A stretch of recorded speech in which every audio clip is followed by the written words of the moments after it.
Florida, April 27th, 2023. Florida Highway Patrol observed a black Harley-Davidson motorcycle without a license plate on Interstate 95. The motorcycle had previously been involved in multiple fleeing incidents and had been documented driving recklessly in prior encounters.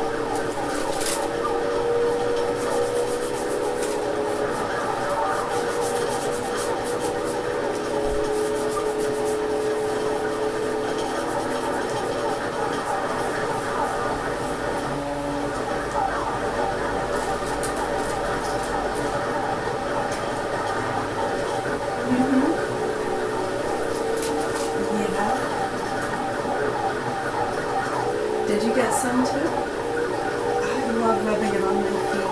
It feels so good. I'm almost out of this one, so I'm gonna get some more soon. It's the aloe soothing gel. Yeah, someone else was just saying they had seen me using it before and they got some. They really liked it. Isn't it nice? I love it. The Now Solutions one, I like that one. You get a tube of it for $8.99. Officers approached, the rider accelerated and fled, repeatedly changing lanes and maneuvering dangerously through active traffic. This is the only one so far. I mean, I might try other ones and say, yeah, it was just as good. I haven't tried those ones, so.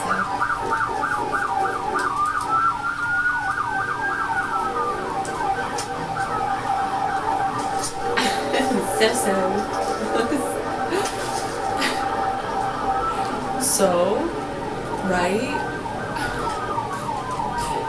You know?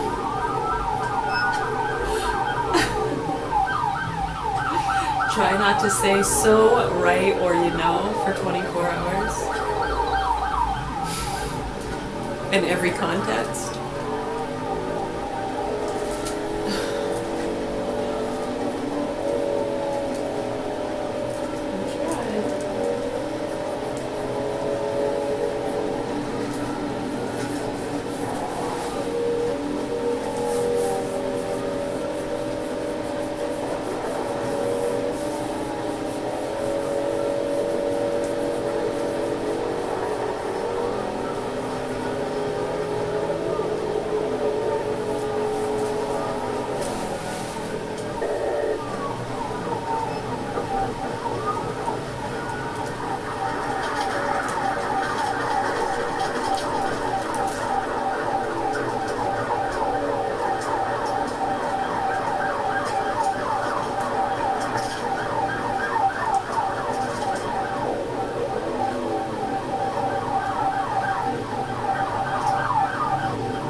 The incident concluded when the motorcycle was stopped and the rider was safely taken into control. The individual will face multiple serious charges in accordance with the law.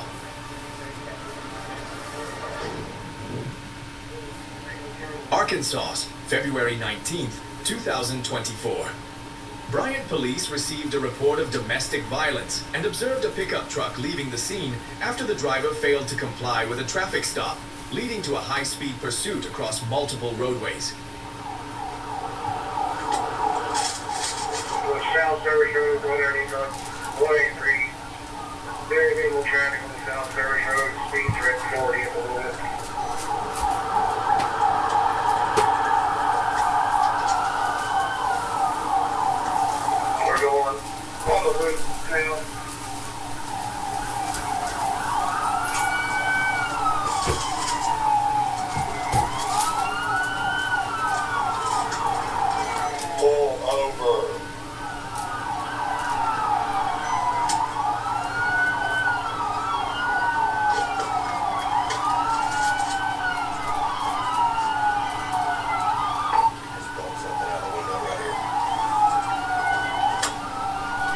vehicles on the loop. He threw something out on the loop by Waffle House. We're fixing to go south on I-83.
Nope, we're staying on, well, I don't know yet. We haven't made it that far.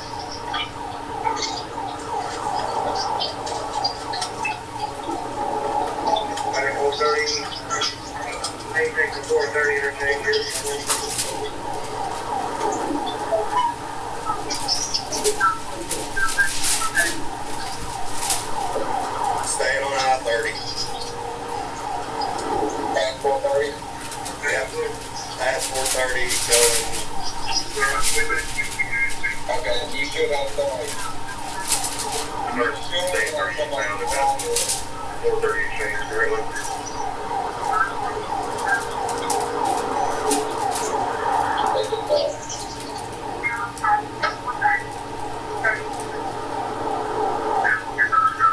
Alright, you got somebody in Garden Springs? We're almost baseline. I don't know if he's okay. He keeps acting like he's going to take the exit, but then he don't.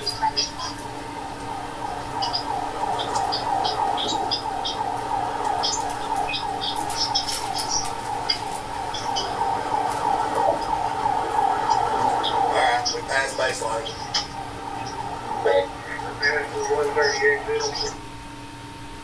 A Ford F-150.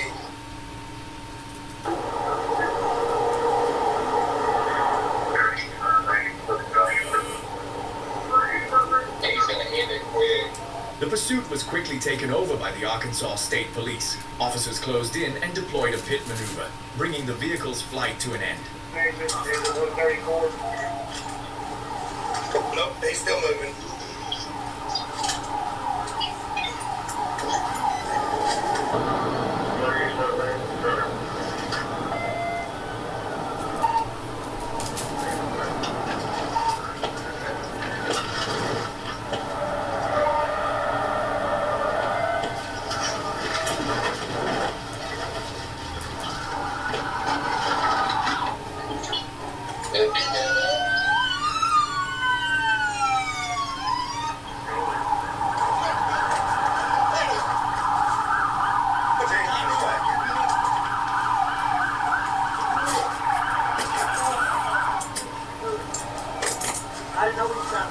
You're full of shit. Hey, run harder. The suspect was safely taken into custody. A check revealed the individual was wearing body armor and carrying 2 empty firearm magazines, highlighting the level of danger involved in the pursuit. Arkansas, October 24th, 2024. Arkansas State Police observed a Ford F-150 pickup truck fail to comply with a traffic stop and accelerate while fleeing on Highway 71, driving recklessly among active traffic.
During the pursuit, officers closed in and deployed a pit maneuver, causing the vehicle to lose control, roll over, and come to a stop.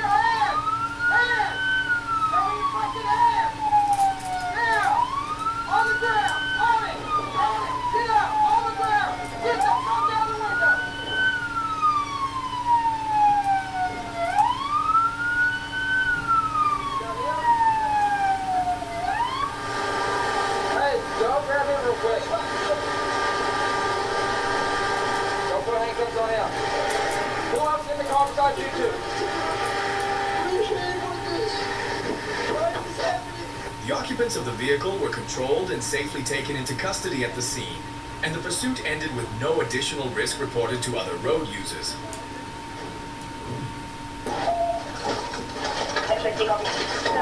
Arkansas, April 21st, 2023. Arkansas State Police observed a Nissan Armada fail to comply with a traffic stop and flee at high speed through multiple intersections, endangering surrounding vehicles.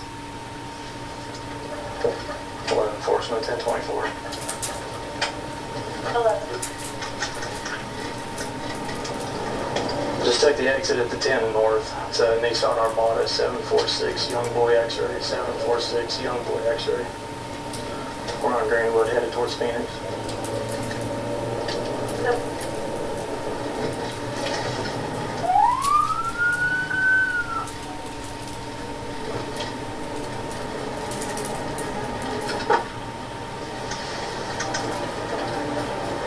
CNFS received.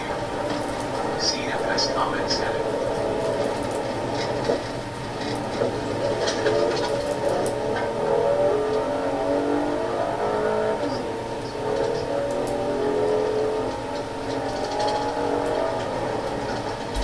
Enforcement, I'm not sure what they're doing. I think they're, yeah, 1437.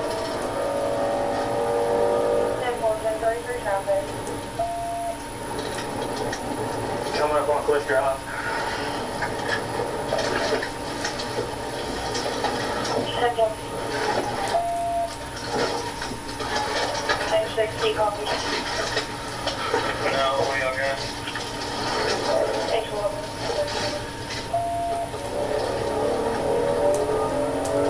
Officers closed in and executed 2 pit maneuvers. After the first pit, the vehicle continued fleeing, and the second pit caused the vehicle to lose control and come to a stop.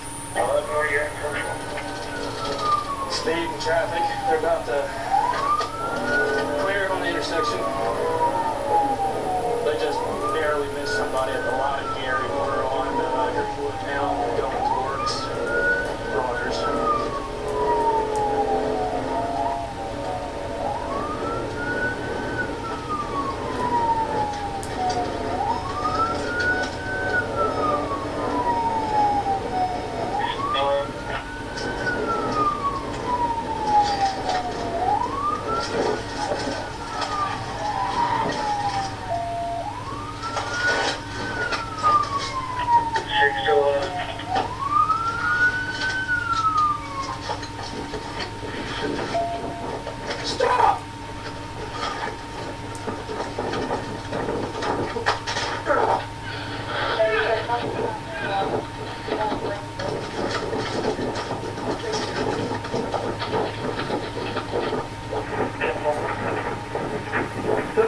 Get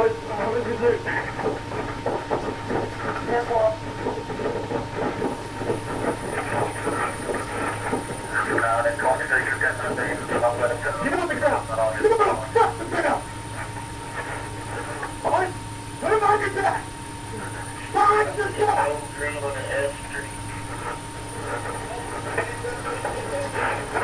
Yeah, don't run. How close? How close was he? So he's driving? 95? Well, I don't know if that's the highest or not. Well, I said I could try, but it could also damage your bumper even more. Well, The suspect was safely controlled at the scene and will face multiple serious charges in accordance with the law. Sumter County, Florida, January 22nd, 2024. Police observed a black Infiniti Q60 driven by Keon Lamar Marsh, committing violations on County Road 229. While being followed, Marsh accelerated and fled, running stop signs with reckless driving behavior.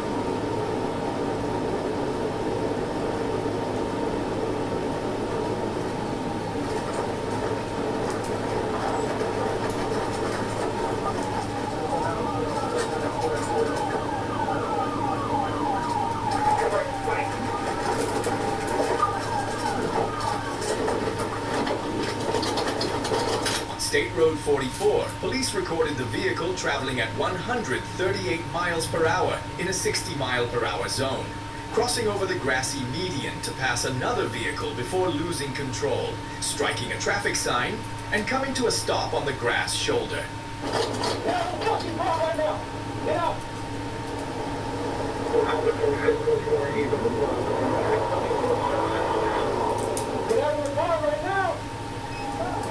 Hey, turn the fucking car off. You're stuck. You're not going anywhere. Turn the car off.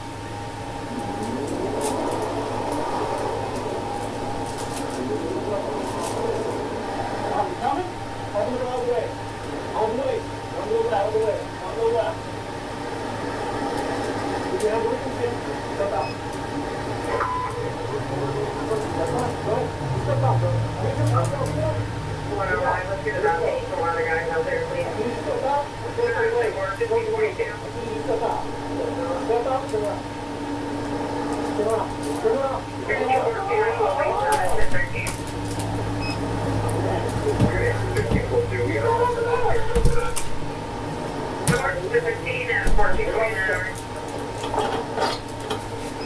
Everybody else in the vehicle?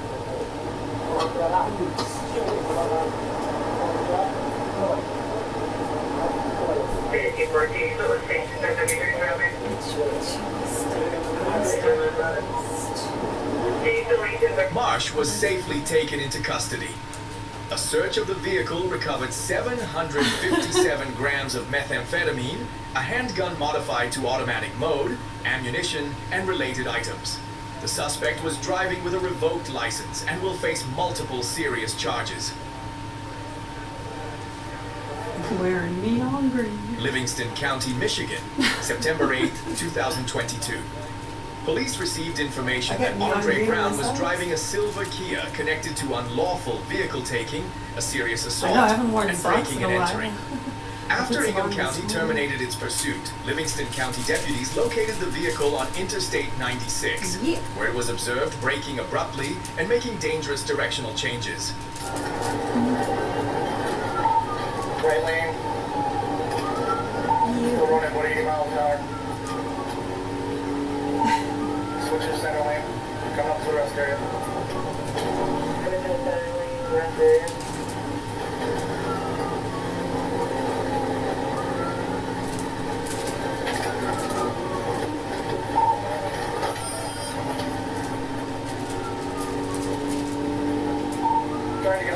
officer, anybody came back in the land traffic. Try to get off it right there and get back into the highway. Alright, we're coming up on Mason. Coming on my way. Right lane. Leave the right lane.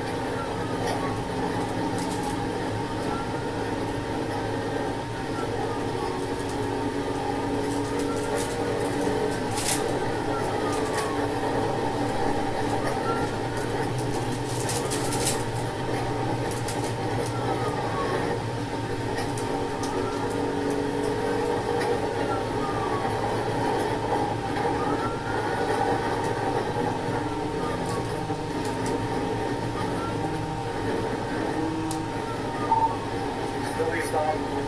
Coming up the door. Leave the coming on the door.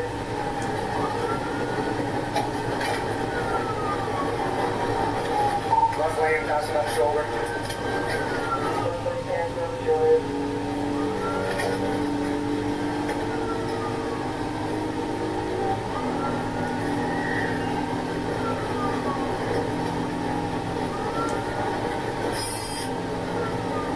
Yeah.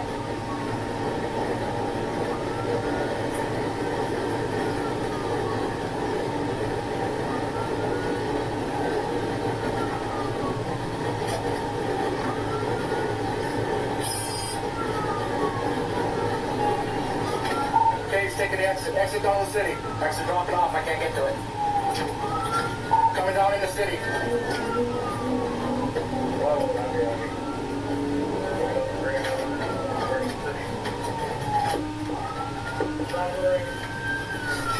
I'd say Marine City. Straight across. There, shoot straight across, get back down underneath it. I got him waiting up here.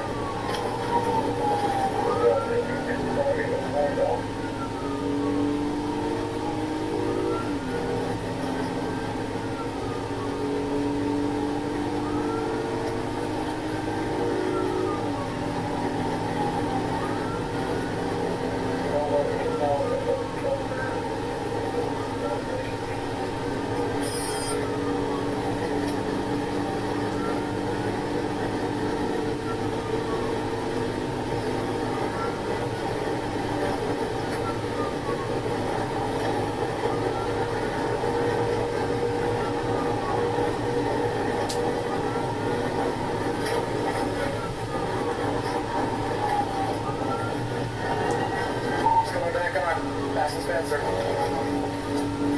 Bad news, but this.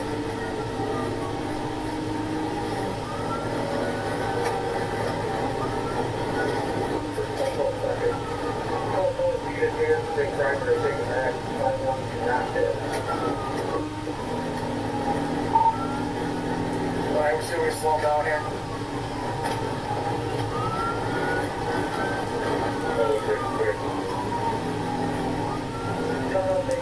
Officers moved in and guided the vehicle toward the shoulder. The vehicle came to a stop and the suspect exited and fled into a wooded area but was quickly and safely apprehended.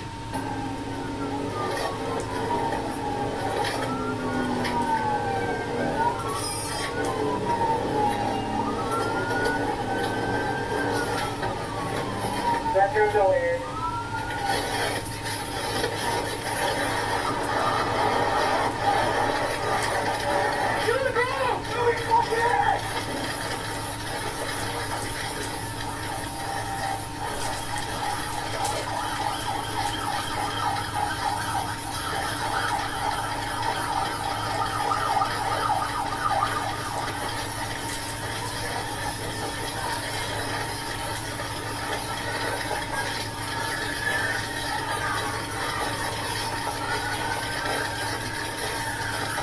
I know, right?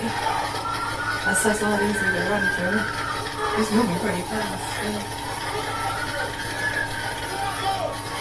Well, you think of all, you got branches everywhere, and then face sticks. triple Andre Brown brush. initially refused a Rocks. roadside alcohol test, later consented to a breath test, and was transported to the Livingston County Jail. He faces charges including unlawful vehicle taking, fleeing, resisting, and obstructing a police officer. and driving with a suspended Yeah, license. just kind of going through it. North Little Rock, Arkansas, June 26th, 2024. Police observed Nathaniel Yeah, Burton, exactly. 28 years old, failed to stop at a stop sign while the vehicle owner had an active warrant. When officers signaled for the vehicle to stop, Burton did not comply and fled, leading the pursuit into an active construction area.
Taking one.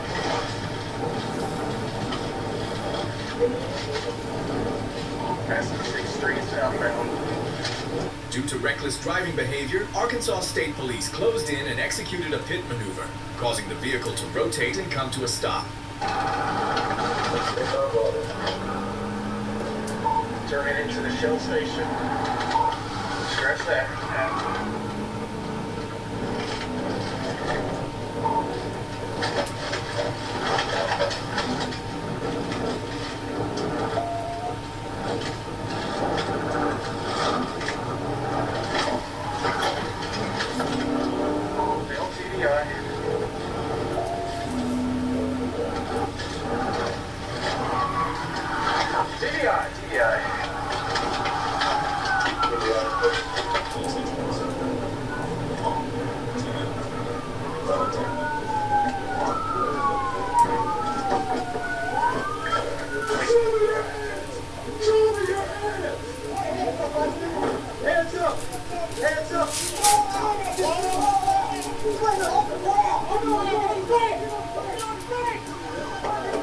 Burton was safely taken into custody, released on a $500 bond, and entered a plea of not guilty to charges related to fleeing, speeding, reckless driving, and driver's license violations.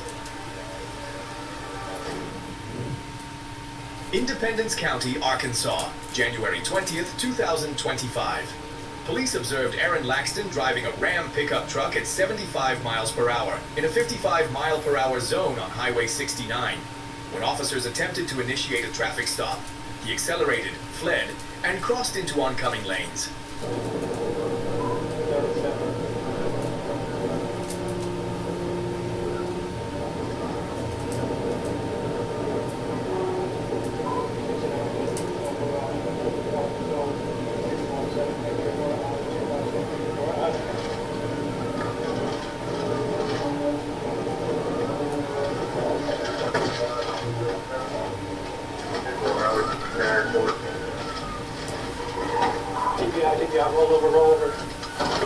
Recognizing the dangerous situation, officers closed in and deployed a TVI near Lenoke Lane, causing the pickup to leave the roadway, roll multiple times, and come to rest in a field.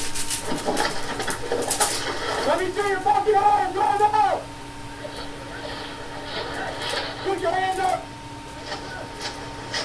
Is anybody else in the vehicle with you? Step out of the vehicle! Take my body, man. Help me! Step out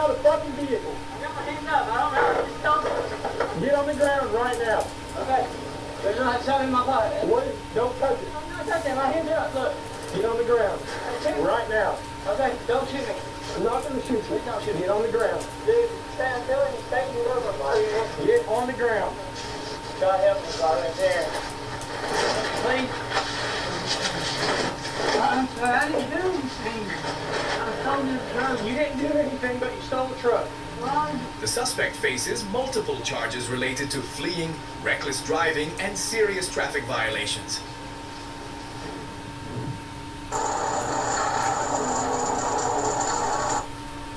Miller County, Arkansas, November 21st, 2023. Arkansas State Police observed a Chevrolet Cavalier committing violations on U.S. Highway 67 and County Road 53. The driver provided a false name but was later identified as Jerry W. Beard Jr., who was on probation. And when instructed to exit the vehicle, he accelerated and fled. Sorry. Step out of it. What was that guy's name the other day? Clearly. What was it? My name was, 237.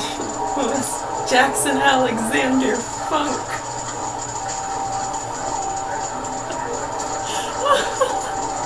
Clearly. I was like, where's the clearly part?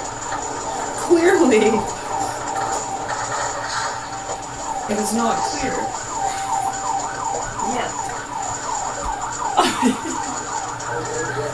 It's like, where's the clearly part? You've shown no identification. You just keep saying, I'm Mr. Funk. And the paperwork in your car says, I said something else. Lydius.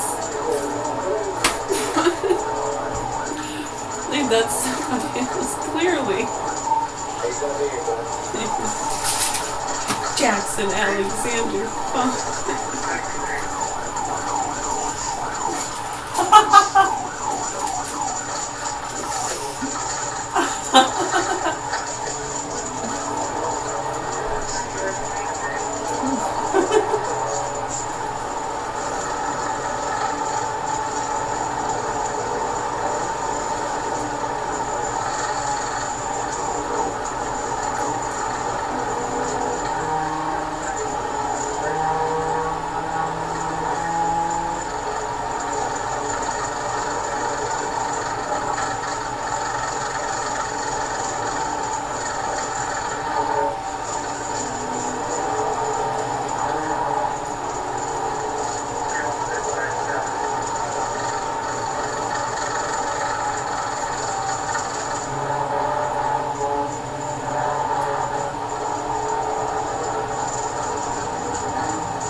During the pursuit, Beard swerved and endangered other vehicles.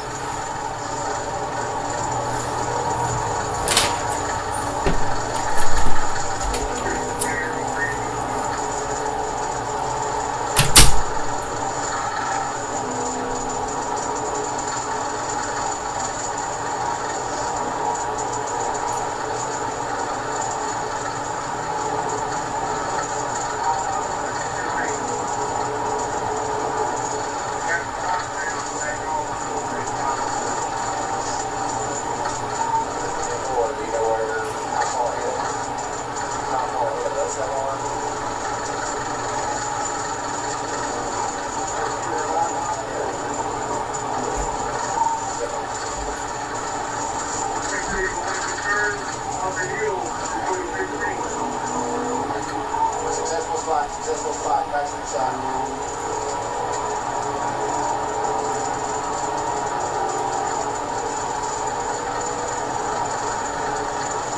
As the situation escalated, officers deployed spike strips and later executed a pit maneuver, causing the vehicle to leave the roadway, slide onto the grass shoulder, and come to a stop.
Beard was safely taken into custody and transported to the Miller County Jail.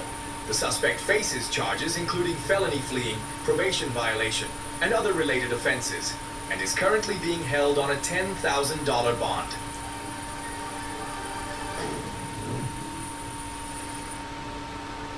Georgia, February 18th, 2023. Police observed Courtney Leslie driving southbound on Interstate 85 at 98 miles per hour in a 70 mile per hour zone. When officers signaled for the vehicle to stop, he did not comply and instead accelerated and fled, weaving, passing vehicles using the emergency lane and braking abruptly.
It's still the same.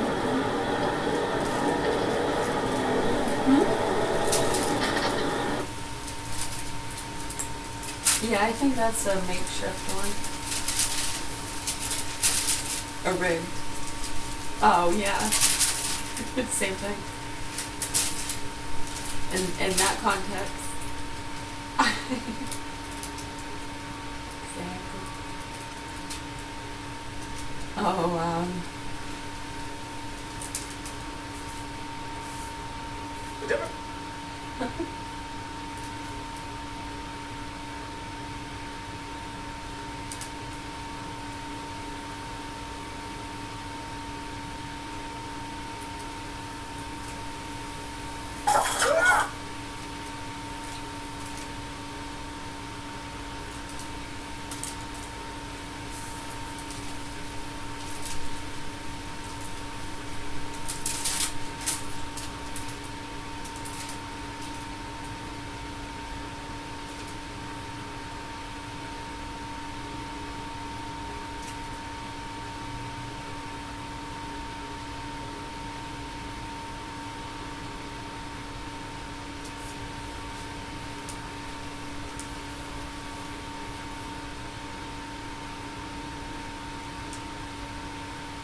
Yeah, I've seen that a few times.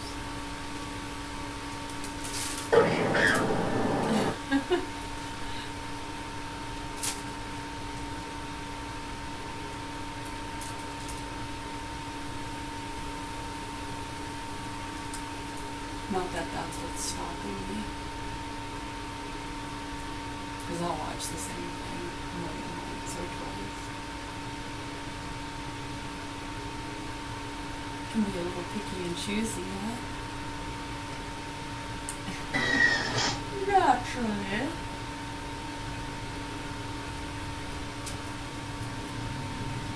Please, that is not me, sir. Please, I have a funeral to go to. You're not gonna make your funeral. Please, sir, that is not me. Right?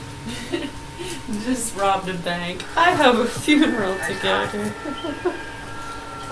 Just when do you think you've heard it all? Please, that is not me, sir. Please, I have a funeral to go to. You're not gonna make your funeral. Please, sir, that is not me. Right now, Please, you are I am under begging you in Jesus' name. Please, can I look at it again? That is not me. She has an axe on her dress. I'm sorry. As it does, though. Why?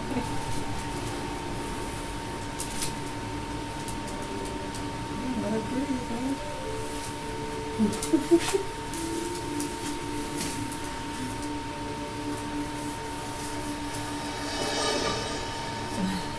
It's a bit ballsy, right?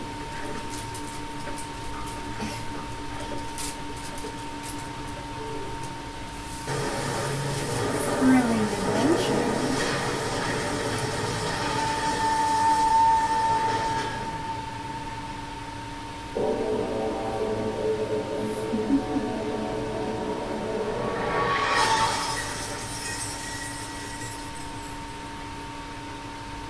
Can you please just come quick because I need to get to that funeral.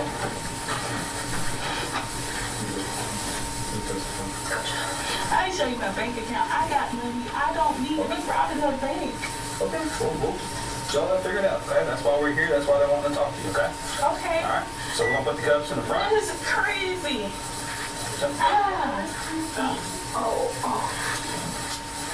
Yeah, I never thought. I would just say, oh, I wouldn't know something like this is gonna happen.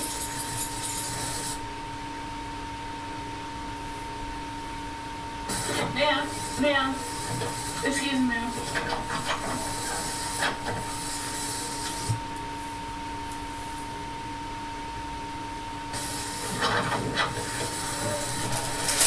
All right. Can you sit down, ma'am? Real quick, and then turn around. And just Like shackle me? yeah, yes, ma'am. Per policy. And put your knees on the seat.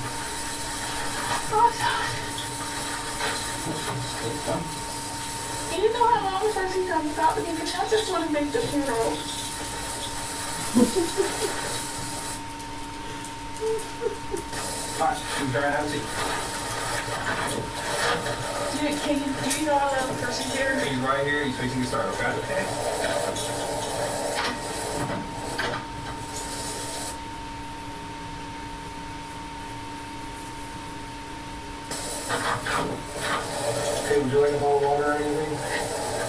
No, sir, but can I please talk I'm gonna come talk to you, Because I okay? have a funeral to go to. I got you. And I'm gonna tell you everything that I know.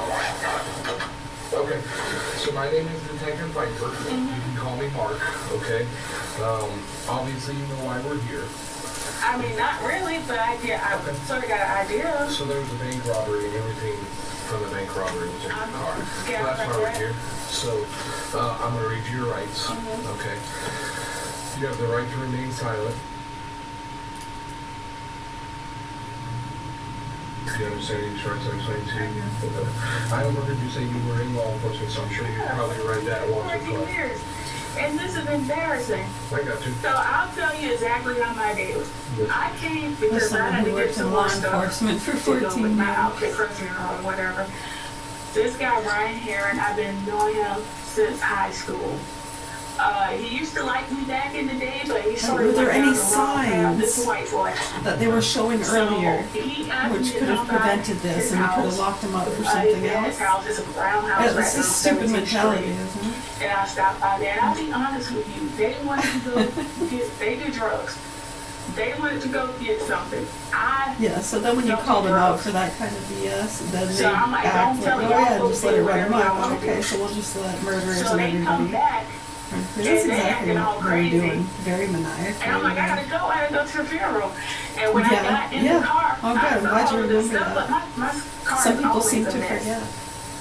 But They just don't the want only to thing acknowledge I it for what it because I had on is. this dress, which That's is pretty amazing. short, and I know I'm gonna go to the store. The things they So believe and these don't pants, I don't know if believe, these are huh? pants that was in my car or pants from down I there. know, we try to tell them it's so obvious and a dead giveaway, but they don't seem to want to. I think they think because it's us, like we're stupid, Okay. What kind of purse is that? and we don't know anybody or have any connections. Is what they So, think. You know, they don't. Ryan, Do you not all right. remember the programs we were put on? HAREN. Experts and surveillance teams we've worked with over the years. Probation, infectious disease specialists. You forget all of that? I think they don't want to get it. I don't think they Sorry, the reason really you called me out is because I just guess keep trying to get the upper hand and proving people to be you told them more about crazy on the than they roadside are that they or didn't want to talk something. about it. It's gone on for so many years, and it's just opened the door for a lot of evil everywhere you look in these situations and communities. I knew they didn't have any PC on me. Six, And I wanted to six, just six go ahead and people. go so I can make the funeral. Okay. But since I'm here anyways, I need to Yeah, I know. hope so. So just so we're So we're clear, concerned you want about to the talk to me. children. You're not. I need Those to things talk. they never want to look So, at, but profit Ryan from. Heron, do you know which one it is? Amazing. You know, I know. He's a white male. Yeah, it's just like the prescription drugs is a great example, the I think he SSRIs. might be a couple And how they years desperately older try to than me. promote it and push it and justify their use. Phone number And they don't want to look at the for issues them? and concerns Okay. with it. They got it? And think that that is what would prevent. So tell me, how did? Yeah, you can't deny it. It's so insane. Because he's my friend, I always go see him or whatever. Absolutely And I insane. said, And you try to "I'll show them the text numbers you of later, those see you." horrific Does he text you, murders call you, over and anything over like that? again, and that being connected Well, to we can certain do an state iMessenger. workers and the Okay. over medicating of people. Yeah. So how did? It's sick. How did you It's so sick. Go meet him today? Did And then he when they text try you? to get other people and put fear propaganda Well, I into thought I them, was coming to if they had been sit down, medicated, like, that oh, wouldn't have so you happened. because, you know, we And gotta now see they each have other these in a while. youngsters who are totally fearing non-vaxxers and people who don't want to take their medication iMessage, like, yeah. or be put on a medication for having You emotions. said he lives in a brown house. Yeah, it's on 17th Street, like right across. Yeah, they're from sick, Walmart. demented, Okay. retarded beside the robots, Okay. programmed, Like, demented, by the dentist's spoiled office, pieces Yeah, of shit. Duck Pond, the is that over apartments and there? all that. Give me something new. So he lives in a brown house there. And I'll give you a new name. It's a 3-digit address. I know, It's right? not It's the hard same to, old fucking bullshit, just different yes, faces. because if you look across from the duck park, it's only like the It seems to stay more stagnant in some. It passes through others pretty quickly. I think most people have half a brain. Who else was with And if they don't have the personal ties like they do, they can quickly drug issues, acknowledge and and carry on. And a lot of them do the best they can to whistle blow and bring forth that information from wherever they are in the world. So I didn't want no part of it. I got you. I let him go. the female here? White female, black female? Black female. Black female? Mm-hmm. About how old was she? I'm gonna say I somewhere between 30 and 40. Okay. So tell me about when you Yeah, got like to the his house business today. affairs and aspects of it. It's so I sad. just went there. You know, when you connect it to those same lines too, people start to see what the big conspiracy I'm not talk is all with about. y'all. So I let him take the car. Yeah, and you see what's real And and he what's came back ridiculous. and, you know, they were acting all weird or whatever. And I'm like, I gotta Right, go. it's almost I gotta like go. people freaking out because they saw And I something saw and they want all to the say crap it in was a the car. Like UFO. I said, my kids People have saw a all the crap UFO, in the people car. saw a spaceship, And, you people know, saw after I UFO, found and they my really kids, did so I see can go in the something. store and not be bending over to show my butt. Okay. And you can believe what you want to believe. Some will go, yeah, obviously they saw something, but it wasn't that. It's the same with ghosts or possessions. Yeah, they're acting out of sorts, lady. Hey, lady. Yeah, they're acting out of sorts. But it's not because they're possessed by a demon. It's because you're a fucking retard, psychotic piece of shit. And you get drugs around them. I got you. Okay, so. And you're trying to cover that up and say that they got possessed. And they're acting out for speaking the truth. I was just standing there chilling in the Lady. You don't think people noticed that a long time ago? And they've written movies about it. Isn't that what The Exorcist was all about? I mean, if you watch and listen closely, you'll see that. You know, people behind the scenes probably understand those things. Right, Spielberg? Temperament weird, but not super weird. I was just like, I gotta go. Carpenter? I gotta go, because, you know, I got a funeral to go to my classmates. I can keep going. There's so many great ones. So when they got back and They gotta get their inspiration from somewhere, you know? Yeah, I mean, it's all over the place. We get our inspiration from all over the world, and it comes out in our behavior, in our writings, our drawings, our coloring. Maybe 2-3 minutes. Yeah? What about it? So for about 2-3 minutes when they got back from whatever they were doing, you guys were talking at his house in the front yard, and then what'd you do? I'm just like, I gotta Oh yeah, and they'll try to turn it into that when people start bringing awareness to that. Oh, they're trying to say you stole their information or you used their, and it's, some people do get caught up in that and they actually bring it to the extremes on purpose. Just like the psychos and the transgenders, it's just another thing. Yeah, they do it all the time, and when there are people like us that are like, no, it's not a big deal. Yeah, people share information, and some make a song, and some draw a picture or write a poem. So what? The issue is the middle meddlers and the state workers and people fucking with people on both ends and in the middle. That's the issue, and that's why they try to cover it up with people stalking, and they'll make fake stalkers and stuff, and then try to make it look like it's coming from the conspiracy theorists speaking the truth. Yeah, we see it all throughout these cases, all over America, especially in those activist areas. Dollywood, Ghislaine Maxwell, marketers, the traveling bands, you see it, and you know they have different towns they stop in. They're going both ways, right? And they have their normal pit stops in areas that they know well. They're stomping grounds, huh? Oh, listen to them. They're fucking sick. Yeah, we know all about it and how those people work. I can't get the back. I got you. You want to pull it back down? And the important thing is just for people to drop the bullshit and do what they can to help the hostages. We really don't care about all that, but I mean, they've spent years covering up a lot of stuff and getting themselves comfortable and recovered and healing and showing what good people they are. Do you have remorse? And I'm just driving. I'm just waiting to see what he's gonna do. And then I see everybody coming from every direction. I'm like, what the heck? Gotcha, okay. Sheriff's deputy. Worked in law enforcement for 14 years and robbed a bank. Now, how could that have been prevented? If they would just lock these people up early. Well, she wasn't doing anything. If she was a sheriff's deputy, how could we have ever guessed?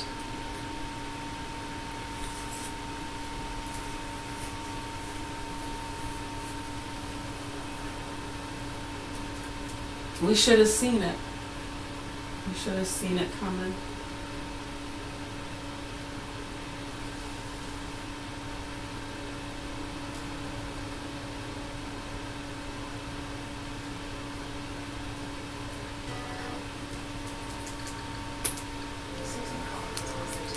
Vote for Trump's Supreme Court justices who overturned Roe v. Wade. States are banning abortion and women are dying. I do not regret that vote. Tell Susan Collins, stop voting for Trump's anti-choice judges. We are tracking several wildfires across Oregon, including dozens of new ones that were started by lightning overnight. Tonight, we begin with the Lower Dry Creek Fire in Umatilla County. It's burning thousands of acres near the city of Milton Freewater, northeast of Pendleton, and it's prompted Governor Tina Kotek to invoke the Emergency Conflagration Act for the third time. Not just in 2026, but the third time in just the past week. Thank you all so much for joining us tonight at 11. I'm Leslie Ogle. Level 3 go now, and Level 2 set evacuation orders remain in place for more than 1,600 people around that fire. K2's Jennifer Singh has been monitoring the fire all afternoon and evening. She's been speaking with local officials, the state fire marshal, and residents. And how could they prevent that?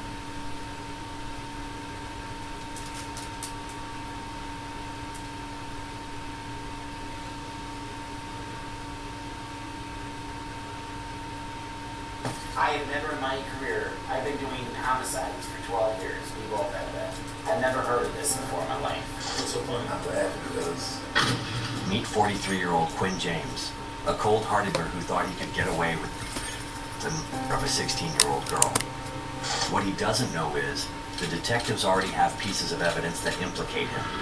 We had no problem showing you a portion of this photograph either. I don't have a problem with that. I have it across. I know. We know. We're aware of that. After Quinn is confronted with evidence that implicates him as the obvious murderer, he doubles down and nearly gets furious. Hey, polygraph exam. Hold that. Listen to me talk. Listen. Stop. All that, bleaching blankets and On the morning of January 25th, 2018, law enforcement in Kent County, Michigan, received a missing persons report from the family of a sold girl who had left home to catch a bus to East Kentwood High School and never arrived. When investigators began pulling on the threads of Mujay Dumbuya's disappearance, a name surfaced almost immediately. 42-year-old Quinn James, a maintenance worker who had spent years working the custodial floors of the very school Mujay attended. So, cops call him in for a chat. What he doesn't know is that the evidence is about to contradict everything he's about to say. My name is Bill Morgan. This is Corey Girangelli. We're both detectives, and we got a phone call. I do? No, we got a phone call. You did? Okay. I'm confused, but I got a phone call. Okay. What can we call you? My name's Quinn. Quinn. Okay. I don't know if you go by their name or anything like that. Quinn. Okay, Quinn. We want to speak with you today about some things, and we just want to make sure that you're aware, that you, first of all, you're not under arrest. After the deaths of 2 American service members. Okay. Okay. And we are hoping to have a conversation with you, and I'm sure you have some questions for us. We have some questions for you. But at no time are you under arrest here. Do you understand that? Okay. But do you understand that? Okay. So, do you need anything to drink? Okay. You want to talk about us? Okay. You said you got a call. Okay. Who called you? Okay.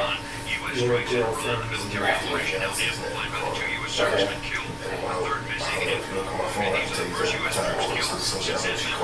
Okay. And what did they? What was the conversation? She called him, said he was hysterical. She said, what's wrong? He said, Jay is dead. Like, wait, what's he talking about? And she said, he was all hysterical. Jay is dead. You know something about it. She's like, what the hell are you talking about? This is how she's giving it back to me. Like, what the hell are you talking about? And like, the conversation that she called me and told me. And I was like, what? I was like, today. She's like, I don't know. He was on hysterical. And then I said, well, they'll be coming to see me in the next 24 hours. And sure enough, he was. Well, Grand Rapids is at my door, so I'm search for him. Quinn seems to think he's the smartest person in the room. He already expected this visit, and he wants the detectives to know it. But what he doesn't realize is that expecting a visit and being ready for the evidence are two very different things. And today, the detectives are counting on Quinn to never figure that out. Which is why they told him he is not under arrest, so as to lure him into a false sense of security, which has worked against many criminals before. What's the daily routine for you right now? Right now? Yeah. I wake up in the morning. What time would you I wake up early, so I'm still on. I wake up at 5. 5 in the morning? At 5. I usually did because I snore. So I wake up at 5, she's sleeping, I get up, I go lay on the couch. 6:30 I get dressed. 7 o'clock I'm at Burton, I think it's elementary school in Burton Middle, picking my nieces up. I take them to school at North Oakview, which is all the way across Johnson, 30-minute drive. I take them to school every morning for my sister. So I usually get to their school, and I usually get there around 7:45. I'll sit there till 8, because they can't go in till 8. So we'll sit there till 8, they get out, they go to breakfast. I go home. They go to breakfast inside the school? Inside the school. Okay. And then I'll go home because my oldest son has to be at school. He gets up at 8, 8:05, 8:10. I'll get home, she's sleeping, I'll get him breakfast, get him ready for school, take him to school. Now, how old is he? He's 4. Okay. Oh, 4. Okay. I take him to school. Okay. And then what's your day? And I'm usually home. Well, the last week or so, it's running around because we just bought a house. Oh, nice. We just bought a house, so this is not your rental. This is a rental. Okay. So we just went and did the inspection today. Okay. So it's been. I'm usually home. I get home. I usually get home around 8, between 8 and 8:30. I'm at home, getting him breakfast, getting him ready for school. Then I take him to school. Okay. Then after I take him to school, what time is it now? What time is it when I take him? He has to go to school till 12. Oh, okay. So I'm at home with him till 12, till it's time for him to go to school. I don't know if that case is in the system, so I don't really want to ask you any questions about that. Okay. So. It's not gonna change anything. Okay. She said I didn't. Okay. So, what's the status of that? We're going to trial in April. In April? April 9th. Okay. Now, do you think you'll get your job back? I think I'll get it back. Yeah. What do you mean? If the court case is favorable for you? I doubt it. You doubt it? I think so. Okay. No. But in the conversations I've had with the union, getting my job back they didn't give me that as an option. Okay. If in the event that I was vindicated or acquitted or whatever, I could sue them for wrongful termination. Okay. And maybe there will be some settlement, but getting my job back, I don't know. What's so funny? I'm laughing because Aquarius calls today. Who's the Aquarius? Aquarius is my fiance's nephew. Okay, alright. He calls her and says, Your what? Your fiance? Her nephew calls her at work today. He's hysterical and he says, Jay's dead, they shot her, she's dead. I know we have a case pending against each other. I know we have a pending case. So common sense tells me if something happened to her, I'm going to be the first person they come to talk to. So you guys are here talking to me. But Quinn is clearly smart too, if not a smart ass. He paints himself as just another regular law-abiding dude with a partner and kids. He desperately wants to be perceived as innocent and admits he knows he's the prime suspect. But the detectives are too experienced to fall for his reverse logic. So watch what happens when they bring up the time he refused to take a polygraph and judge whether his reaction looks like that of an innocent man or a guilty man. So then, you've been not in trouble since? No, I'm on the case with this girl. Okay. No, let me back up. Yep. 2 years ago, 2014, 2014, I get arrested for, when I first started working there. I started out as a custodian for this high school, for the schools. I was a custodian. It was my job to clean the locker rooms and all of that stuff. So in the girls' locker room, 3 iPhones come on this. Okay. Had to be me. You got accused of it? You custodian. Even then, you came out. It wasn't me. So, and this is when you guys get to the point where you actually take a lie detectors, I'll explain to you why I'm not going to do it. So, they come, you know anything about it? I don't know anything about it. Well, we got you on camera, you went in there, came out, it's my job, I had to go clean it. You were only there 5 minutes. Well, they only use it once a week, so it wasn't really that messy. Long story short, they back, let me take a lie detector test. Fine, no problem. Take it. Fail the world. Why? Because of the free. But in the movie, I remember he came out one day with like a little stash. He's like, babe, what if I had a little stash? And I go, yeah, that wouldn't be bad because it still looks like you shock people with A little bit, yeah. She's testifying, my lawyer's attorney, my attorney's daughter, I don't know why she wasn't in school that day, but she walked into her dad and said she's lying. He was like, you sure? She was like, Dad, she's lying. So my attorney grills her. She breaks down on the stand and she admits she stole her own phone and stole her two friends' phones and gave them to her boyfriend so he could sell them.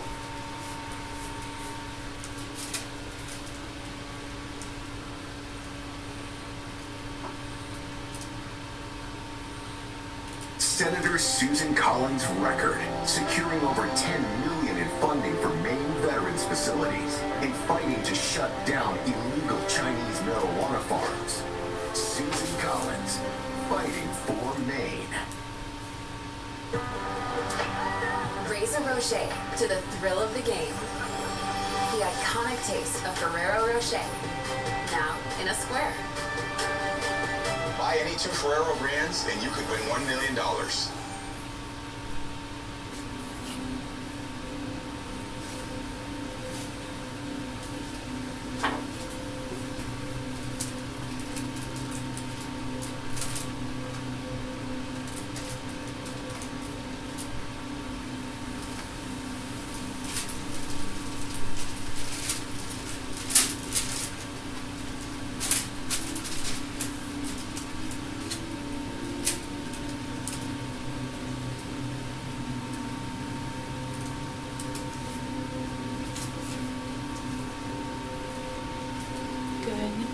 Thank you. We're going to read Give Me Souls.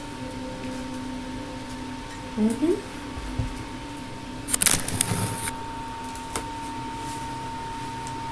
we're just starting it. We have. Okay, we reread sometimes. This one's called Give Me Souls.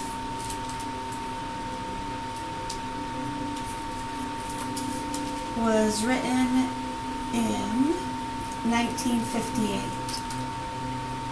The Newman Press, Library of Congress catalog card number 57-11804, printed in the United States of America. Forward. This is the story of a man of a great and simple faith, gentle and humble in his extreme modesty, monastic in his private life, a seeker of souls, and a lifelong friend of the poor and the destitute in a world less conscious of their plight and social betterment than the one in which we live today.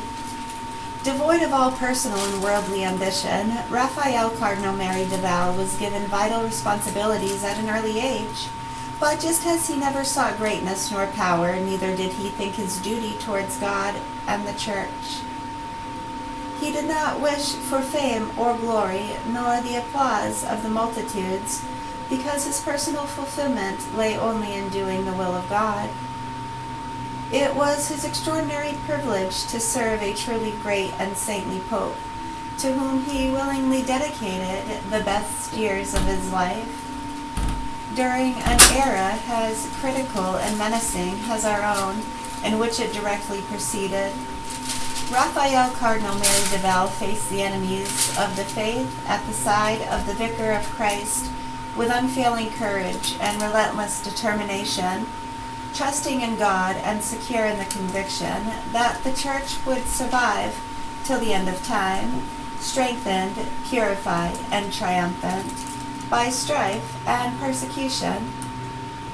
But because his true vocation lay in the guiding of those outside, fallen or strayed from the true faith, and in opening every heart to God, Cardinal Mary Duval would never have approved of a biography dealing with him merely as a prince of the Church, or as a great Catholic statesman on whose then youthful shoulders rested the great responsibilities, both spiritual and temporal, of the Vatican. Therein, I think, lies the chief merit of this excellent and extremely well-informed book, whose author has tried to make it, as much as possible, what the Cardinal himself would have wished it to be. Had he been less adverse to every form of personal publicity, the simple human story of a contemporary apostle of Christ our Lord, whose burning ideal and only ambition he himself summed up in these words: Da mihi animas catera tole, give me souls, take away all else. The Marquise de Mary de Val. The Embassy of Spain, Copenhagen, Denmark, November 1957. Acknowledgements. For the material used in Give Me Souls, I am indebted not only to the sources listed at its conclusion, but also to letters graciously sent in response to my inquiries made to those whose lives were linked to that of Cardinal Raphael Mary de Val, either by blood, friendship, or acquaintance, and to those who, for other reasons, such as research or location in Rome, were in possession of relevant information. Above all, I am humbly grateful to His Eminence, Nicola Cardinal Canali, for his encouragement, to His Excellency Frederick W. Freaking, Bishop of Salina, to the Right Reverend Paul Grant, President of Ushaw College in England, to the Reverend E.P.J. Cowie, S.J. Rector of St. John Burkham's College in Brussels, Birchman's College in Brussels, to the Right Reverend Giacomo Flores, Rector of the Spanish College in Rome, and to Cardinal Mary de Val's cousin and good friend, the Reverend Dennis Shiel of the Birmingham Oratory. I owe special thanks also to his nephews, Pablo Mary de Val, Conde de Valle de San Juan, Madrid, and Alfonso Mary de Val, Spanish ambassador to Copenhagen, as well as to his cousin, Francis de Zuleta. To all those other persons who by correspondence and in other ways have helped to bring the present biography into being, I wish to extend my sincere and prayerful appreciation, and most particularly to those members of my own congregation, that of the Sisters of St. Francis of Rochester, Minnesota, whose interests and assistance have played an important role in the preparation of Give Me Souls. Sister M. Bernetta Quinn, OSF, College of St. Teresa, Winona, Minnesota, December 1957. Give Me Souls, A Life of Raphael Cardinal Mary de Val. Chapter 1. The child is father to the man.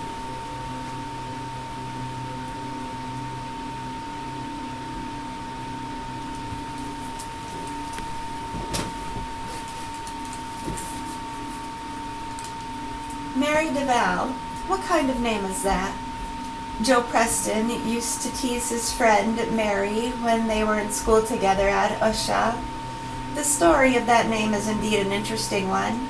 Originally, Raphael Mary de Val's ancestors were called O'Hulishan, and lived in the little village of High Main, County Connaught, Ireland. In the 17th century, however, the hooligans of High Main began to use the English translation of their surname, Mary, in order to avoid persecution. Sometimes someone picks up on that, and other times no one says anything. Is that where they got the term hooligans? Bunch of hooligans.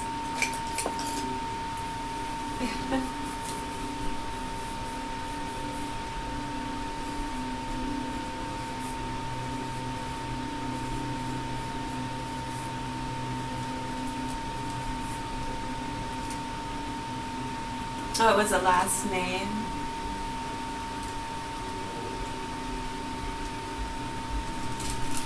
It's spelled O''Hoolachans.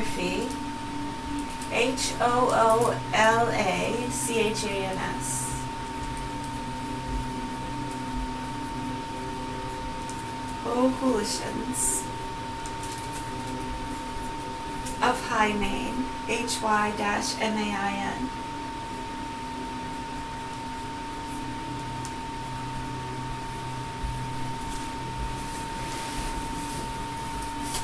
Yeah, if I pause a lot, we write stuff down sometimes, and we're doing leg exercises too. So. No, it's really nice right now. The wind blowing in feels so good. It's the perfect temperature because I have that little Arctic fan going. So with that blowing air around and the air coming in, it's really nice. All right, Old Hooligans of High Main began to use the English translation of their surname, Mary, in order to avoid persecution. In the last half of the 18th century, a representative of this family, Thomas Mary, who had been educated in England and had settled in Waterford, fathered a son, Richard, who, when grown, decided to look up some land he owned in Spain. Once there, he liked it so well that he took up residence in Seville, where he prospered rapidly. From Richard Mary sprang two branches. One known as Mary Y. Colin, the result of an intermarriage with the family of a duke, reputed, though inaccurately, to be descended from Christopher Columbus, and the other, Mary Duval, after Richard's fourth child, Raphael Mary Y. de Gate, had married Donna Maria de la Trinidad del Val y Gomez, and combined her surname with his own. From the latter union, Raphael, the father of the cardinal, was born in 1831. On his mother's side, he was a member of the family of the child martyr, Dominguito del Val, crucified by Jews against a wall on September 1st, 1250, at the age of 7, and venerated in a rich chapel at Saragossa. At the death of her husband, Donna Maria de la Trinidad moved to Madrid with her 3 children, Raphael, Trinidad, and Luisa, to occupy rooms in the palace of Queen Isabel, who had named her as a lady-in-waiting. It was here that Raphael spent his youth, forming a friendship during those days with Eugenia, later Napoleon's empress, which was to stand him in good stead once his diplomatic career began, after his education at the University of Madrid. Soon the young Raphael was appointed secretary to the Spanish legation at London, no embassy existing there at the time. He moved among the lively social circle of the Spanish colony, gaining the friendship of a fellow diplomat, Don Pedro de Zaluta, son of the second Count Torre Diaz, and of a family originally from Spain. At the home of Don Pedro, Raphael became acquainted with the older daughter of the household, Josephine, a deeply spiritual young lady who had been educated on the continent by the religious of the Sacred Heart. Josephine's mother was the Scottish Sophia Ann Wilcox, a Protestant stock. Since at the time of the birth of his 2 children, Don Pedro, poorly instructed in religion and influenced by a rationalistic cousin, had fallen away from Catholicism, Josephine and her brother were baptized in the Anglican Church. Through prayer and study, Don Pedro once again regained his faith and longed to come back to the church, but he hesitated to take such a step because of the affection he bore his wife. What was his joy to learn that she too, unknown to him, had determined to become a Catholic. It was the time of the Oxford movement, when such conversions were common in England, and she had been vividly impressed by the example of a minister who had embraced Catholicism. Little Josephine and her brother were then given a Catholic baptism, and from that day on their father was one of the leaders of the church in England, an intimate friend of Cardinal Wiseman and admirably generous to every Catholic cause. The Pope granted him the privilege of reserving in his private chapel the Blessed Sacrament, before which, enveloped in his Spanish cape, he knew in prayer many a night. At the time that Raphael first knew her, Josephine de Zuleta was a most accomplished person, knowing 5 languages perfectly, even then a great lady, one well suited to become the wife of a rising young diplomat. On February 3rd, 1863, Raphael and Josephine were married in London. The second son of this couple, later Raphael Cardinal Mary de Val, was born at 10:08 on the morning of October 10th, 1865, at number 21 Portland Place, West in London, the same house in which all of their 5 children, Alfonso, Pedro, Domingo, and Maria, as well, were to be born.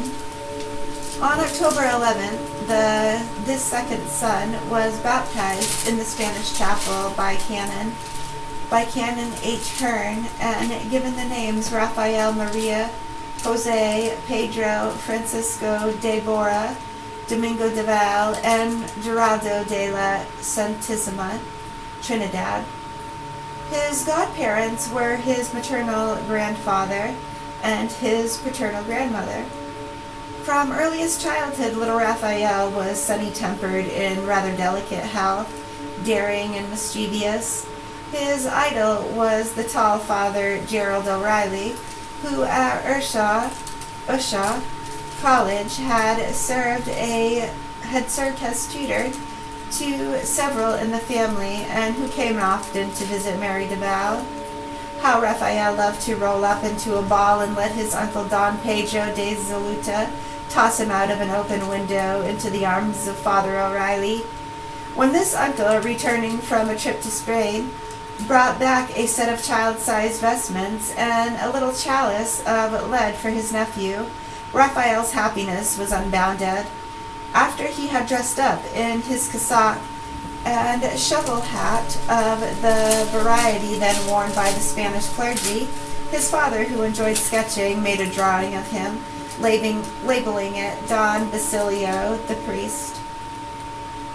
But however much others teased him, Raphael took his game of saying Mass very seriously. His mother encouraged him to do this, seeing to it that he lacked nothing for his miniature altar.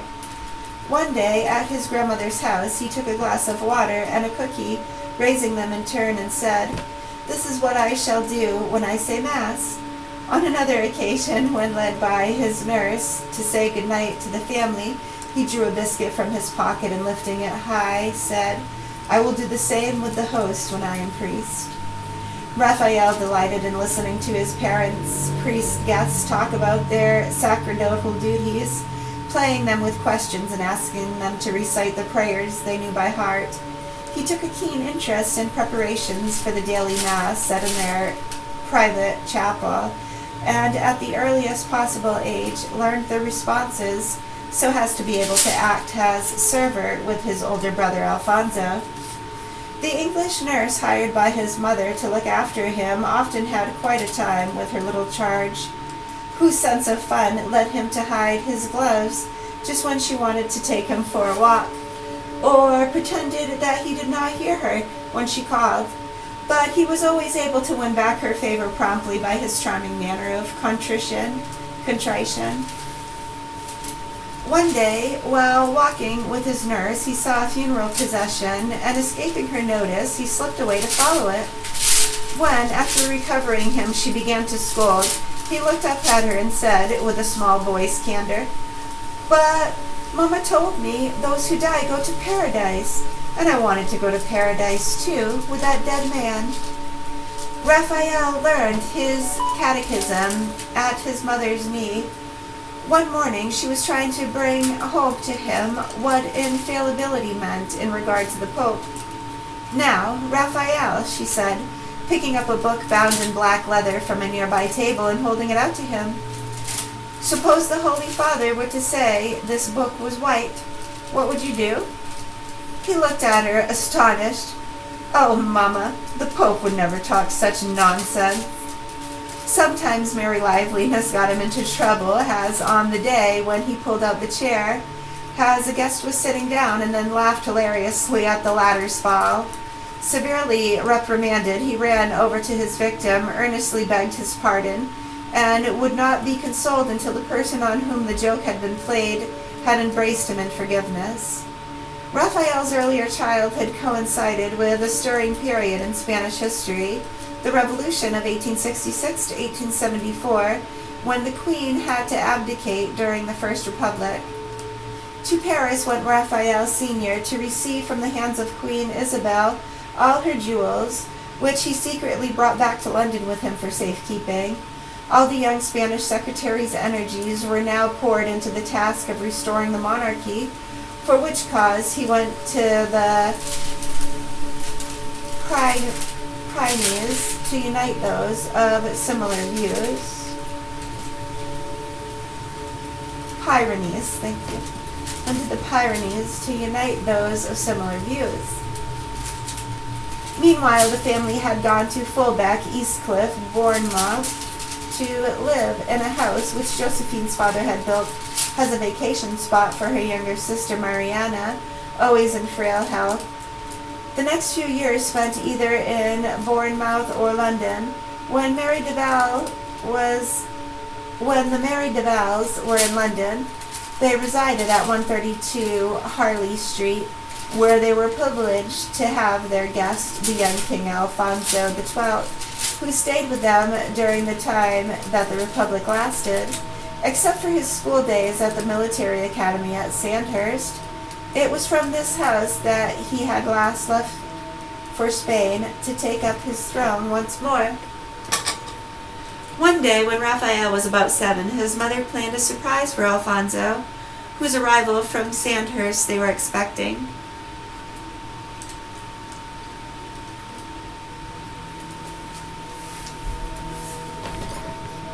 When the king comes in, she said to her second son, "I want you to play the royal march for him on the piano."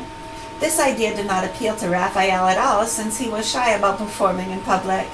But the more he refused, the more insistent his mother became. Finally, Pedro, who hated to see his big brother in difficulty, hit upon a scheme. Pedro had a whistle which Raphael very much admired. "Look, Raphael, if you'll play, I'll give you my whistle." Such a bargain was irresistible. Coming out from behind the sofa where he had retired in protest, Raphael sat down at the piano, and at the entrance of His Majesty gave quite a passable rendition of the Spanish national anthem. The incident was only one that revealed, during these childhood years, the closeness between the two brothers. They dressed alike in sailor suits, and once they had started school, were in the same class despite the difference in their ages. Indeed, his friends used often to remark, Raphael and Pedro were like a single person. When Raphael was 8, he was taken to see his uncle, Francis de Zaluta, then a Jesuit novice at Manresa. Here, a jolly young priest asked him, teasing, "And what are you going to be when you grow up, Raphael?" "A priest." "Oh, a Jesuit, I suppose."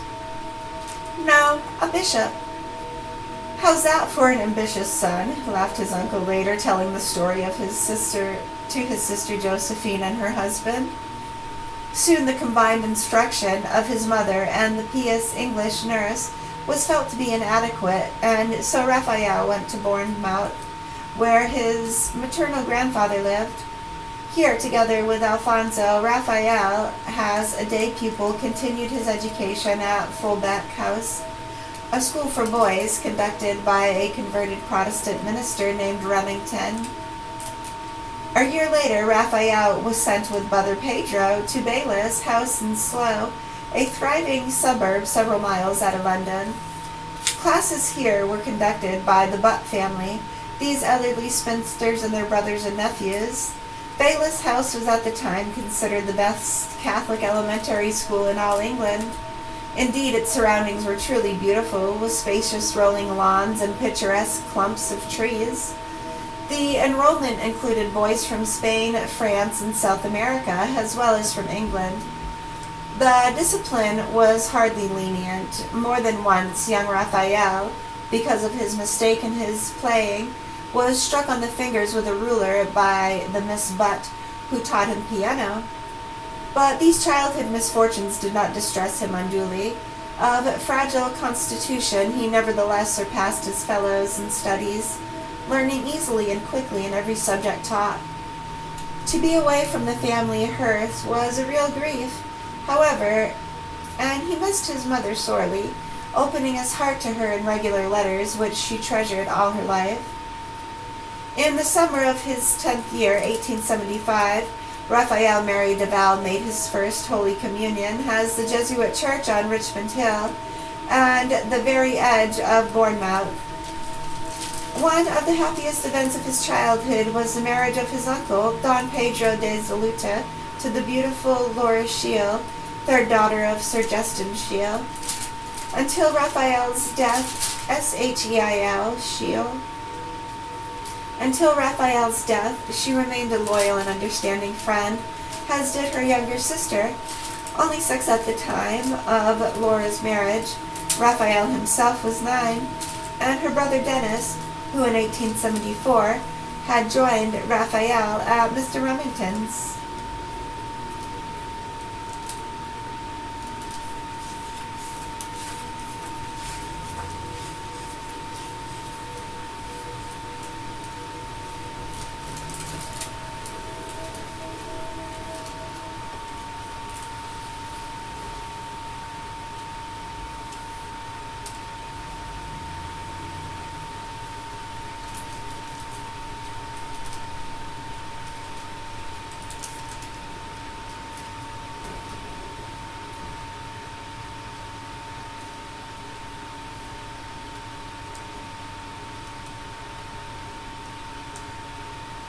A beer tab can be fastened into a hook.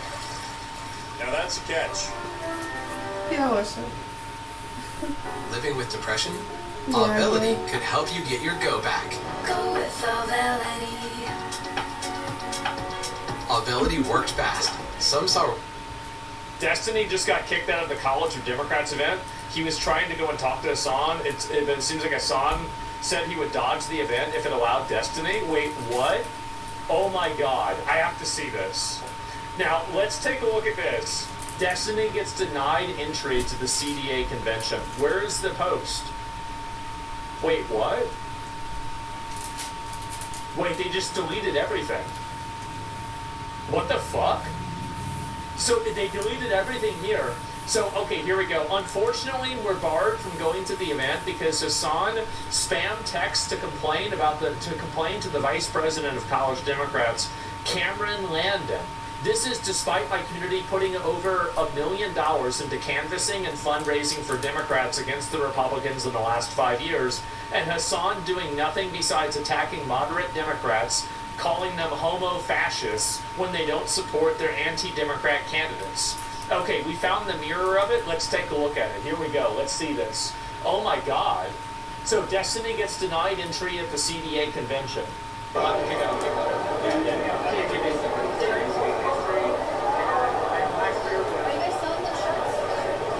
they are.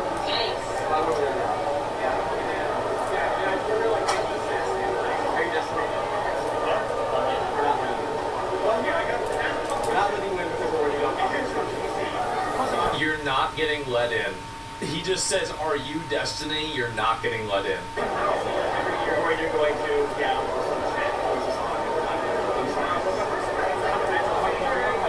Yes. I'm sorry. How can I not? I'm telling you, you're not going to get it. I'm telling you, you're not going to get it. I know it doesn't support the Democratic Party will never have priority over. I'm not. It's actually so. It looks so bad that the Democratic Party is basically positioning like Destiny is basically a liberal Democrat, whereas Hassan is not a liberal Democrat. He is a socialist, terrorism supporter, borderline communist.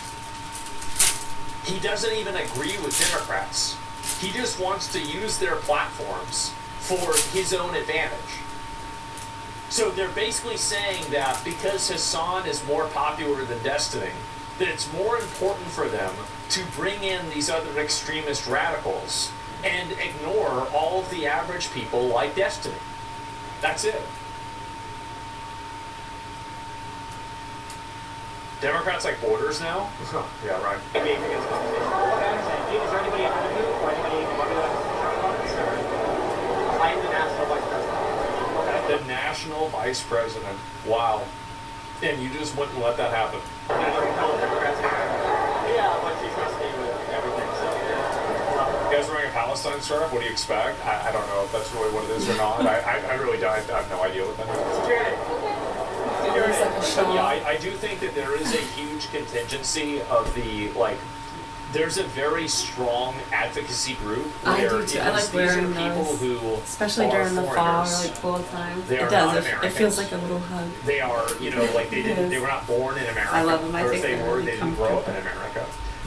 They are not culturally Americans. I have a They few. do not believe in American values. And they want to use the American justice system and the American political system in order to exercise control and power over different Middle Eastern conflicts that are about their own countries. That's what they care about. They don't care about America. They only care about what America is doing in the Middle East. And the reason why I know that is that not a single person inside of that group and the far left group can express anything else other than absolute hate towards Israel. That is the one issue that you cannot compromise on. And because that is the only issue that you can't compromise on, that is the issue that defines the group. It's not about being trans. It's not about being gay.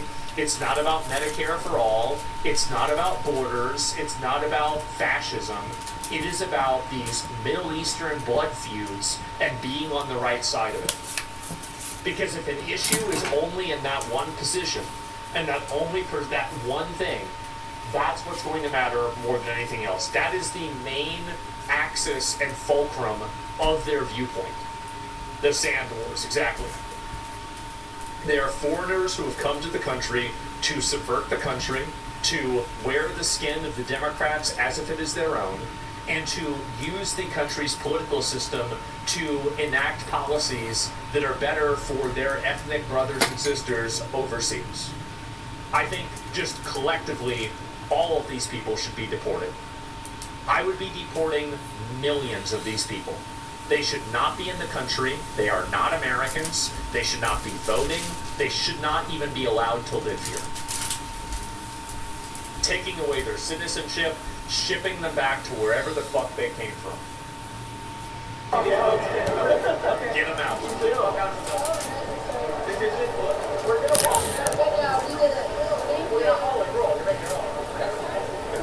Uh-huh.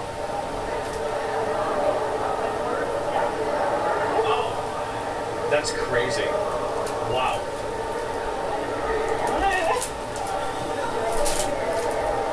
I'm Jordan Wood. Everywhere I go, Mainers tell me they've had enough. Tired of higher costs, exhausted by endless wars, and worn out by corporate greed.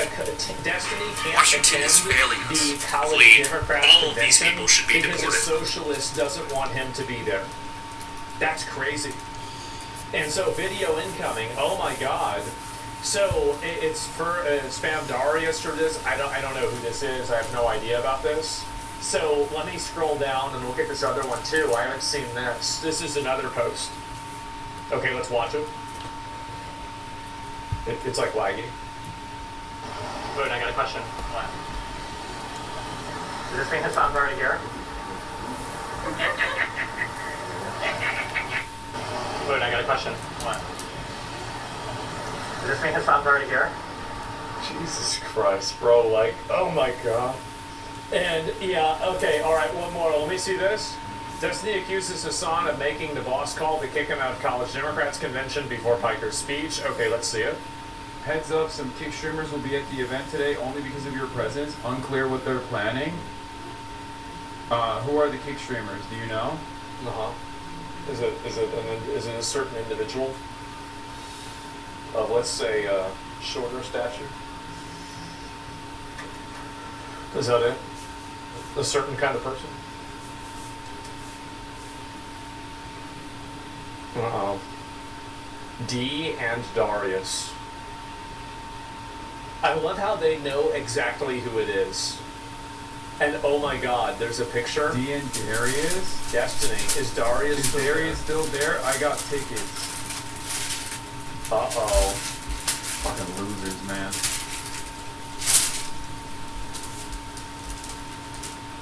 Uh-oh.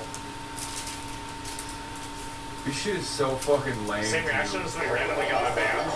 Yeah. Yes, they are. We saw this mark. Let's go skip ahead. Here, put this out too. Okay, here we go. This is new. Security. I think I kicked this out too. Hitting the directional side. Oh yeah. So that's the guy that did it. Yeah, that's the guy. What did he post another tweet? Wow. I thought me and him were friends.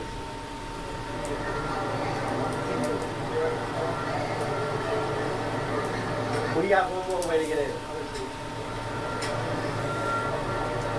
He actually did. He actually like spam text. Like I was literally, I told the security people. The guy showed me the text. It was retarded. So this spam. He showed you the text of what? Hassan spamming it. I don't know if Hassan. Hassan spam. Oh my god. Not from Hassan. But he literally said like the Hassan guy's like complaining about like, yo, this dude's crazy kick live stream is coming in. Hello, Steven. You didn't wear the exact thing that Hassan's dog uses and ran around in it. I told him.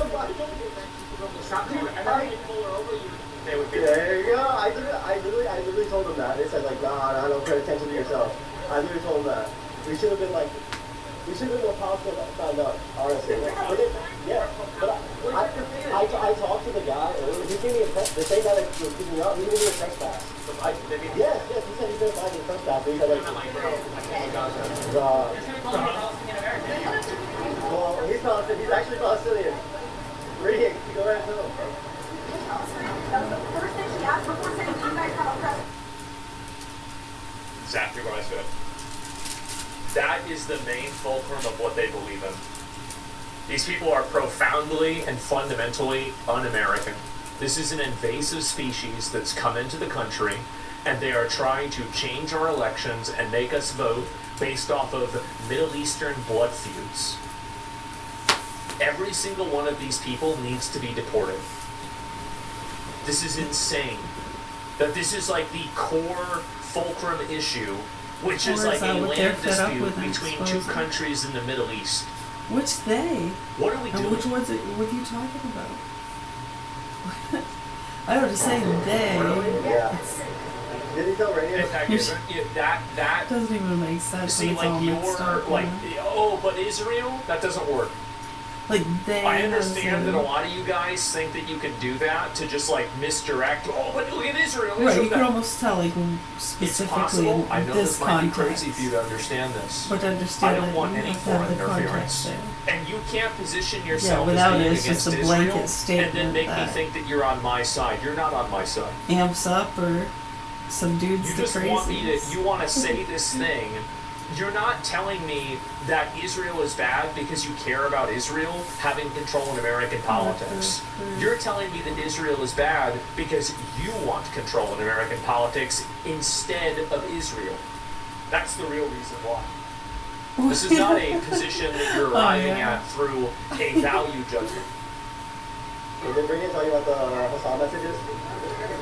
They were like, I would pay money to get a copy. Oh boy. And this is my position. Like, so it's really no secret that Destiny and I disagree on a lot of things. But here's the reality. Destiny is an American. He is an American citizen, and he advocates for things that, while I think are incorrect, they are American things for the American people. Hassan fundamentally does not do that. His main issue is a blood feud and a war in the other side of the world. What they always do is arrest him for terrorist threats just a year ago. So that's the difference. I view Destiny as an American who I disagree with.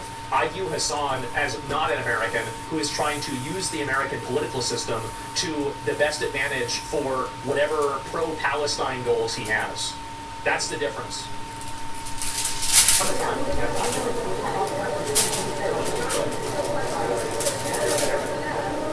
Hassan's working with Republicans. He's helping them, honestly. first, like, not going to stand his ground, and have the cops go. think they're actual Democrats that like a Democratic convention. Yeah, that's exactly it. Is that any Turkish interest in mind? I mean, I don't know, right? Let me see this.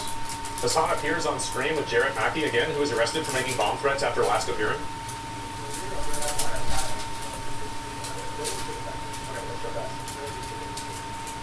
Oh guys, why does everybody keep calling me a terrorist? Why does everybody call me a terrorist? Oh no!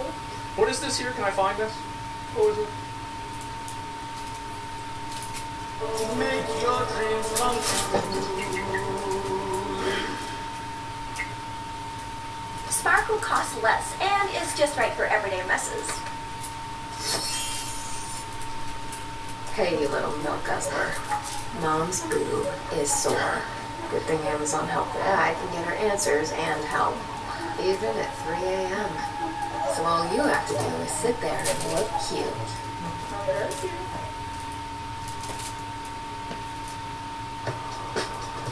This is a classier kind of... Detroit City FC staffer making bomb and shooting threats through businesses. So this is the guy that he's doing. Okay, right. Yeah, you're going to be on this guy's stream? Of course. This is what they are. This is what they are. This is the core and the main position of all of their values. They are literally, if they are not terrorists themselves, they are supporting terrorists. They are fundamentally un-American, and a lot of them need to be deported or put in jail. That's the way I see it. They aren't hiding it anymore? No, because there's enough of them to where they're doing it. And I don't know, like, I will vote for, here's my position. I will vote for whoever will take the most draconian measures against these people. That's really one of my red lines. I don't care what you want to do. I will vote for you. Whoever is the most extreme, I will vote for that person. These people are an existential threat to the country, and they are an existential threat to Western civilization, and they need to be treated that way. And until they're acknowledged and treated that way, we can't have any discussions about unions or trans rights or gay rights or anything else. We can't have any of that. And the reason why is because these people will hold it hostage for their foreign interests. That's the reason why. The funny thing is, college Democrats let in Jarrett Mackey, the guy who gave a guided tour to Hassan in Michigan, the same guy who was later arrested for making bomb threats to a dozen different locations. So they let this guy in instead. He seems like a Oh cool my guy. God. Gets a lot of news There in he a is. short period of times. Wow. Some of his shows, yeah. That's sad. Really sad. Yeah, most of a lot of it is fluff that nothing you would really... Crazy? Why is he not in That's jail? the point, and Because that's we why don't- his we haven't audience elected that base is person yet. mostly a lot of the That's the youngsters reason why. getting We have the not elected- Karens, we have not elected that person yet. non-vaxxers, Nazis. When we do, Yeah, when it you start will be over. connecting it to All of those these problems will be streams, gone. that's why It's they actually depend crazy how on easy the it is to solve these problems. extremism. So this is them doing damage control? Individual members of the I'm College not Democrats of trying to America say Convention it in and a speakers and unofficial condescending spokespeople for our way. organization? Yeah, they are. Yeah, I'm really not. I'm sorry. Yeah, they obviously I are. think Watertown it's Liberal and just Alvaro is kicked out from the event. They are with Democrats like Hassan. Hassan the refuses to internal support the Democrats workings. and is un-American. True. Can you explain to That that person little who bit did of not endorse VD irritation, I terrorists and think, refused to just endorse comes and out produce as a far hypothetical as views versus the fans? years gone Matchup will be by. acceptable at the conference. Do you view it wise to signal those people who discourage Yeah, voting no, for the people play Democrats? stupid on purpose, and you got to get through those people. Patrick Henry College is like doing Right, one as classic. opposed to just Classic. letting that put you into submission, knowing that Patrick most Henry of it College is is like fluff. doing one good thing. And to which get is that, through like, to the ones if who you do have care, these you fucking got to take a lot millionaire of their Washington fail bullshit. sons, Yeah, and if many he's aren't taking them willing out to of do other that. colleges so they can only do date rape to other It's billionaire, physically millionaire and failed mentally daughters draining, you know? is like, in some respects, you know, from a utilitarian perspective, of course, a little bit better. You know what I mean? Like, taking these guys and putting them in a pen with one another is ultimately getting them away from the broader society. That's right. Him saying Patrick that Henry College is like- it is the lesser of two evils for white Christian women to be raped other than non-white, non-Christian women. He said that on Twitch. He didn't get suspended for it. And as of no surprise, oh my God. Yep, with the suit, oh my God, this is just crazy. What are we doing? It's so embarrassing. So the same logic, Pakistani men, what is this here? Throw them back to Pakistan? Well, yeah, I mean, if somebody from Pakistan is causing problems here, then yeah, I would send them back to Pakistan. Yeah, for sure I would. Absolutely. Immediately. We're not authoritarian guys? Yeah.